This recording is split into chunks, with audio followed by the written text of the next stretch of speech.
Hello, everybody. Welcome back to the James Lawrence Allcott channel. And look who's with me, my boy, Rory. We are back for the second month of whatever this is called. Maybe we should call it that. I don't know. But Rory, thank you for joining me. We have just done the first part, which is on Rory's channel right now, where we're looking back on the month so far. We nearly went down the Southgate road. We just about got back on track. And we'll see if it pops its head out again. But this video is about the month ahead. So we're going to put forward some big calls, small calls. We're going to talk about who has pressure on them going into this month and who to look out for. Get involved in the comments down below. If you're new to the channel, make sure you hit subscribe and make sure you check out Rory's channel and subscribe to him as well. Rory, let's begin. Big month, October, because there's just so many games. You know, obviously as a Chelsea fan, you've got the Champions League within that as well. I think Man United and a lot of teams have got it's championship fixture list. Really, you've got Wednesday, Saturday, whatever it might be. In terms of big calls, what do you want to go for? I've got a massive one. Go on. I've got a massive one straight in. I think that by the time this month ends, so for every single day of October, Arsenal will be top of the league. Okay. They will maintain their top of the league status for another month. And I think that's how they should be looking at it. You know, we're there now. If we match their results from now to the end of the season, we will win the league. And I think that the mentality at Arsenal needs to change. I don't know if you've noticed it, James. I find it very weird because firstly, I'm from North London. Secondly, I know Arsenal fans more than any other in my life. I've got so many Arsenal fans. And historically, the club that wins a double, the club that takes Tottenham's best player, the club that has the traditions of the marble halls and Charlie George lying down when he scores a goal at Wembley, they were arrogant. And so they should have been. They were brilliant. Do you know what I find so weird now about Arsenal? They're not. Timid, aren't they? Timid.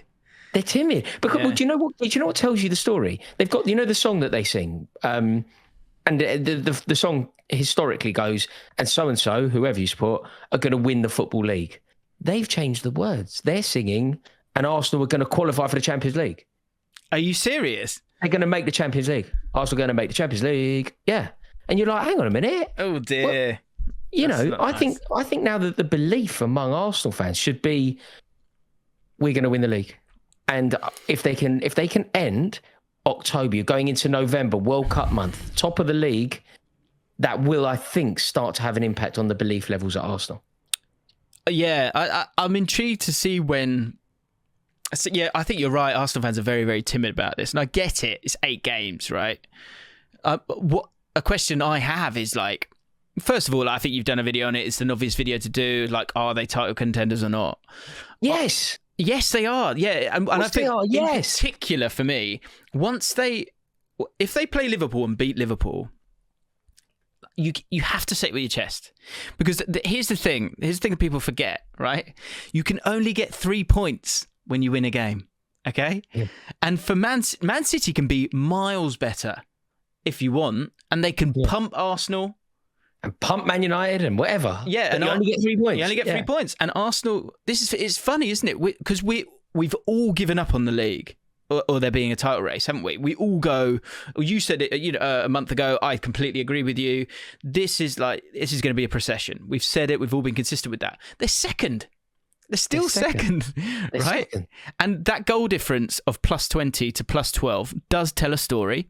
It really, really does. But the points is the one that matters. And so I think the one thing I think you're right in terms of it's a huge month for Arsenal is because of that, that game against Liverpool. But also, I think the sad thing for them is that the momentum, it can't be retained really, because you've got this problem where you've got a World Cup in the middle of the season. And so that's going to be the tough thing, is the coming back and going, oh God, yeah, sorry, forgot about this. We're in a title race. But it's applicable to everyone. It's applicable to everyone, that. True. And do you know where I think Arsenal could... Look, if all I can say is, if I were an Arsenal fan, and look, my cousin, who's a black cab driver, who I see a lot, is an Arsenal fan. He's doing what I would do. He's now saying, It's ours. It's ours. We're going to do it. It's in the bag. First one for, like, he's doing that. Yeah. But I just find his mentality the minority by far. Whereas I think they should be looking at this going, we're top. We've done this. We've done that. We haven't got to worry about the European Cup, which is an embarrassment for a club the size of Arsenal, but every cloud has a silver lining. They haven't got to worry about the European Cup. They should probably forget about Bodo Glimt or play the kids or whatever it is, go with the... And I don't see why they can't win it. And if they are top, if my prediction here is correct, and we're doing this video around Guy Fawkes night, James, imagine if they are top and we will have played what by that point? 12 games, something like that? Yeah. And you know what's interesting here as well? So I'm looking at, so Arsenal got Liverpool, Leeds. They've then got, they don't have a game, but neither do Man City that week. So, in terms of a team going above them, that's probably not going to occur. Then Southampton and Nottingham Forest. So really you would expect the Liverpool game is at home. And then you've got Leeds, Southampton and Forest. So you would imagine the November 5th game against Chelsea, I think it's a good call. I think it's a fair call. And actually, this will be interesting. Liverpool play Arsenal and then Man City and then West Ham. So it could be fascinating to see how far ahead Arsenal, currently on 21 points, are, as opposed to Liverpool, currently on 10 points with a game in hand, are when we get to that point. It could be crazy. Well, do you know what's going to happen? And I think this may have happened already. I think it's probably just that little bit too early. But what we are going to enter, and I think potentially our prediction is true here, we're going to enter a stage of the season where it is only a two-horse race. Like Liverpool will not be able to win the league. And depending on what happens with Chelsea, not necessarily because of points tally, but because of circumstance, it will be Arsenal or City. I still think City will win the league. Sure. But I think if I were an Arsenal fan, I would be screaming it from the rooftops, almost speak it into existence. Yeah, I think that's it. Thing is, though, it goes hand in hand, doesn't it? Like, I remember when Leicester won the league, at 8 games, no one's saying they've got a chance, because of course you're not doing that, because, what precedent do we have to suggest that could happen? And I remember it was Man City away in March. Yeah. Mahrez with a step over and right foot. Mahrez, I think as well, right? So it was March by the time it was like, oh wow, they're not going to fall away here. They're going all the way. For Arsenal, this is a different club, right? And this is a different squad. So I think so we've played 8 games, right? I think it's fair to be reticent at this moment in time. But if you're getting to what is the number of games where you've got to go stop it? 12 you're a third of the way into the season. Whatever formation the Premier League table has after 12 games, it will be not necessarily a complete replica, but the shape at 12 will be similar to the shape at 36. That's interesting. Yeah, that's a video you popped there in my head now. But it'd be interesting to see if that is the case, and because I think I had 12 in my head. I think if you go 12 games in the top of the league and they're 6 points clear of third, you have to chuck them in there. You have to, because it's just one season. I'm already doing it. I'm already chucking them in there. Like I say, I don't think they'll do it, but no. I think they'll do it more than anyone else. Yeah. They're the best of the rest for sure at this moment in time. So here's my big call. Chatted about that for a while. My big call is Forest to have less than 7 points by November the 1st. They are currently on 4 points. And they've lost their last 5, as you can see in front of you now. 1 win, 1 draw, minus 15 goal difference. The next worst is Bournemouth with minus 13. But of course, they are 13th in the league. 2 lost 9-0 to Liverpool. And how many points did you say? 7. 7. So then you can see them getting 1 win, can you?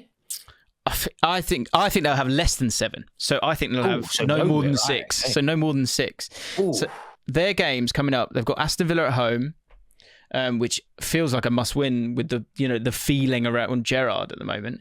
Then they've got Wolves away, who will have a new manager by that point, and so as we know, will succumb to the new manager bounce. Then Brighton away tough game. Then you've got Liverpool. Then you've got Arsenal. Yuck. Yeah. Do you think then, is your prediction then going to evolve into a Derby County conversation? Ooh. I mean... Are you seeing it as that? I think you then... So the next conversation for me is... and we can skip forward here because this is my who won't make it to November. So we could do yours a little bit later on. But my who won't make it to November is Steve Cooper. This club... I guess it's not trigger happy, but it's transfer happy, and they can't buy any more players right now. So Steve Cooper is the next thing that they can change and twiddle with. And it looks like they're going to be they're linked with, is it Rafa Benitez? Sean Dyche, I saw. Sean Dyche as well, yeah. So I think I can't see how he makes it to November at the moment because. No. I keep thinking of the Wyclef song, by the way, of Make It to November. Yeah, gone till he'll be gone till November. By November, he'll be gone by November. Yeah. I've been telling my girl that it'll be gone by November. January, February, March, April, May. Yeah, I like Steve Cooper. I just think he's going to struggle here. And it's a funny feeling. We spoke about it a month ago. The funny feeling continues. And I mean, wow! It's not even it's less a Derby thing. It's more a QPR thing when we spent too much money. It's that. Yeah, Chris Samba. It's the spirit of Chris Samba is the modern day Jesse Lingard. Exactly. It's that. It's the Basingwe era. So yeah, that's my big call. My small call is for Chelsea to leapfrog Tottenham by November 1st. So currently it's 4 points difference, but Chelsea have got a game in hand. I think it's just this isn't that's why it's not really a huge call. Tottenham in terms of the games that they've got, and Chelsea as well. Chelsea have got Wolves, Villa, Brentford, Man United at home, and Brighton. So not that easy. Tottenham have got Brighton next up away, then Everton, Man United, Newcastle, Bournemouth. So it's up for grabs, really, in terms of that month.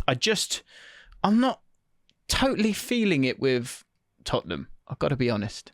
And the Juve, the looming Juve job for Antonio Conte has got to be burning a hole in his pocket, hasn't it? It's got to be there all the time, driving him mad. Yeah, I agree. I think. Do you know? I rate Conte so highly, and I've almost had to pay a price because I've constantly said.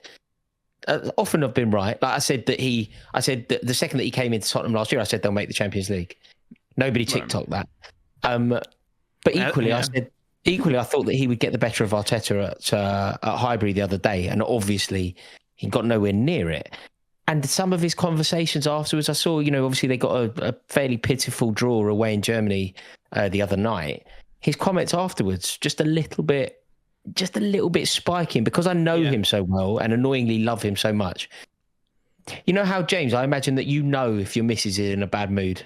Like before you know. No, but before you know, before anyone else would know, you'd know. Yeah, she'll tell me she's fine. Yeah.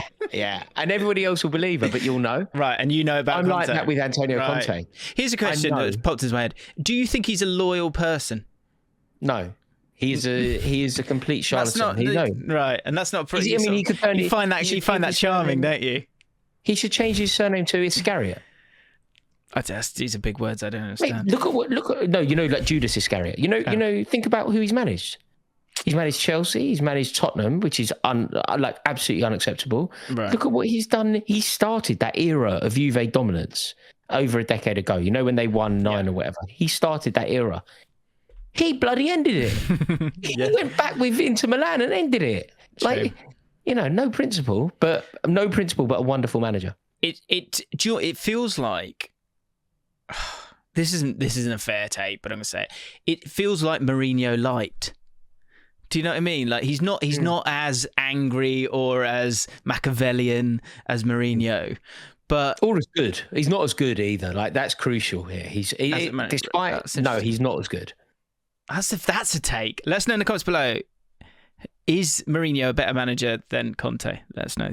I'm fascinated by that one.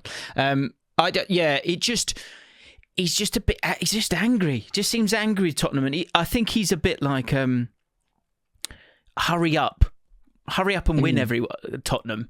I don't think he's got patience. I think he really struggles when when things can't be done in his way. Like, it's not a democracy around him. He's basically an emperor, and you have to. But he's making mistakes. It's all very well to say, about his traits. If you constantly play Emerson Royale and you constantly concede goals or concede points because of Emerson Royale, ultimately it stops being Emerson's Royale's point and fault at some point, doesn't it? Yeah. Yeah. Like, it's not Emerson Royale's fault anymore, because everyone knows what he's going to do. Everyone knows he's not up to the job. So the point isn't him. But when he's played well, Conte gets the plaudits, doesn't he? So, but I think you're right. I think in terms of all these players, what's interesting is, you've got to say someone like Basuma. What a player! He's not playing. So it's interesting. All of a sudden, the players that they brought in, it's the fact that they bought Jed Spence, but he's nowhere near the starting lineup. And Conte clearly didn't want him, but that's a key position, that right wing back position. That's looking like a mistake. It's like, if you're going to buy Basuma, but you've already got Skip and you've got Højbjerg who's playing well and Bentancur, like, would you have been better off going and buying that proper right wing back that Conte definitely wanted? Like, yes. I wonder if that's hurting them. But yeah, we will see. I think it's an interesting month for both of them. And I feel like Chelsea are a bit more. I guess we're going to find out very soon. This is being recorded before the Chelsea-Milan game, and it's a tough little group there. But I think that little bounce from Potter, I think, will help. Yes, and they'll go on a bit of a run. What was your small call? Or have we done it already? We can move on. Let's move on because we've spoken for quite a while. Pressure's on. Who is the pressure on? I've got 4 nominees. If you need one. Go on, hit me with your nominees. My nominees are Nottingham Forest, who we've spoken about before, Brendan Rodgers, Steven Gerrard, and Darwin Nunez. I think the 2 latter ones that you mentioned there are both fascinating. Yeah. So I'll tell you what, I'll just very quickly. So I'll go, my pick can be Rodgers, and then we can talk about Gerrard and Nunez. Leicester have got Bournemouth, Palace, Leeds, Wolves next 4. As we spoke about on your video, your channel. So he has, like you said earlier, he's got to getting 2 points on average out of those ones. Otherwise, is it worth moving on? Or ultimately, I think what we will find out is if Leicester have kind of given up on this season already, and if they had done at the start of it, and they were just that's why they were keeping all the transfer funds so they can spend them all next summer. But I'm fascinated to see what happens, and I'm intrigued to see if actually there is any pressure on him, or is it just like, just stay up with trying to fix this squad, and you're the long-term guy. I'm intrigued by that. No, it won't be that. I'm convinced it won't be that. Okay. Do you honestly see a world where it could be that? Yeah. Really? Because I think they're quite forward-thinking, Leicester, and I think they have been in the past, and I think they've sort of got the right decisions, and now they're sort of looking at their squad and going, I'm not really sure about a lot of these guys, and we've had to sell Fofana. So if we're a team that wants to finish 4th, like they have done previously, there's a lot that needs to be done. Both with the succession to, say, Vardy, but also retaining or squad building once Tielemans goes, Maddison if he wants to go, all those things. So I wonder if they might be playing the long game. Is Rodgers the man to keep them up? Well, this is, again, we were talking about this on your video. So, like, are certain managers right for certain brackets, or can you get a manager like Potter who you can grow with? I think if you believe the latter, I think whatever you want to say about Rodgers, he's had a very strong career as a manager overall, in terms of of managers in general, right? And thus, has it run its course then? Possibly. And that's, I guess that's the discussions that has to kind of happen with the owners and also the fans. Obviously, a lot of the fans are fed up with Rodgers, but that's why I think those 4 games are so important for him. Gerrard and Nunez then. Yeah, Nunez is a very, I think Gerrard is under pressure, and I think everybody watching this video kind of knows why, and it's managerial pressure, and we're very aware of that, and it's acute and it's painful, and we know how it's resolved. The Nunez one is different. It's different. It's layered differently. It's built differently. It means more on some way and some level, but it means less. I don't really know where I stand on him at all. I don't know. Sometimes when a player like of his mould arrives, you know that they'll find, like, I don't know, Didier Drogba, big guy. Initially, people would say that he had an issue with his touch, but the quality was always there, and you knew that he was always going to come good. With Nunez, I think that, but I don't know if I think that. Yeah, I know what you mean. I think it's a big month for him. It's obviously not started great. I said this I did a reaction to the game yesterday, the Rangers game. And the thing I said about Nunez was that the thing that will follow him around is the fact that he was bought. The two top teams both bought a striker in the summer, and the other team bought Erling Haaland. And he's obviously, a joke. So with Nunez, watching the game yesterday, he had about 3 or 4 good chances that if he's confident, he scores. Or if a striker is confident, they put it in the corner instead of get it on target. And that's the mindset change that needs to occur here. Like, in terms of the game, and I think he's a good shout to talk about, because is he a great goal scorer? That's what I want. That's what I'm intrigued to know. And we will obviously find out, not over the next month, but over the next year, 2 years, whatever, right? Yeah. 5 years, right? But in terms of kind of getting those building blocks for the confidence of the team, both the team broadly are trying to do that, but Nunez as well, because he's had that stumbling start. You've got Arsenal, then Man City, then West Ham as the next 3, which is tough. And so you've then got Forest and Leeds after that, which might be an area where you can kind of, get yourself back on track if Darwin Nunez has a bad set of 2 games. But what we do know is that Arsenal game and that Man City game are ginormous games where the spotlight is enormous, and judgment on players comes from these games. Do you know what I mean? It comes from these games, and then it comes from numbers broadly. Because even if, say, Lukaku scores loads and loads of goals in the Premier League, he hasn't scored against the big teams, though. So with this, and with him going up against Haaland, going up against Gabriel Jesus, and going up against Arsenal and Man City, the top 2 teams, it's a massive couple of games for him. Because if you're going to buy him, you've got to play him, surely. And he needs to start scoring. So it's tough. And I think there's a lot of mental pressure on him for sure, which is what happens with strikers. But it's time for him to step up. I do feel like if he just gets that first one. If he gets the first one, he could. Do you think that? Because what I was about to say to you, and again, I genuinely, the reason why this is like very interesting for me, which isn't kind of the point of the videos, like I'm benefiting from this rather than any audience member. Do you think he's good enough? Have you seen enough in him to say, think of who Liverpool are, think of the player that he's replaced over there, Sadio Mane, think of what the aspirations of that club are. Is he the man for that job? My gut says no. Yeah, so does mine, but I don't know the answer. But so no, and I wouldn't, I'd be happily be wrong. I think he's effective, though. I do think he's very effective. But will he end his Liverpool career and be thought of as a better player than Mane? Absolutely not, in my opinion. No. But that's what those are the expectations, though, right? That's what you're looking for. This is Liverpool. This is a Liverpool Football Club. And they're like, you're expecting them to be like second or top. And so the number 9 or whatever number he is should be scoring 20, 25 goals a season. Is he capable of doing that? Maybe. But my gut says no.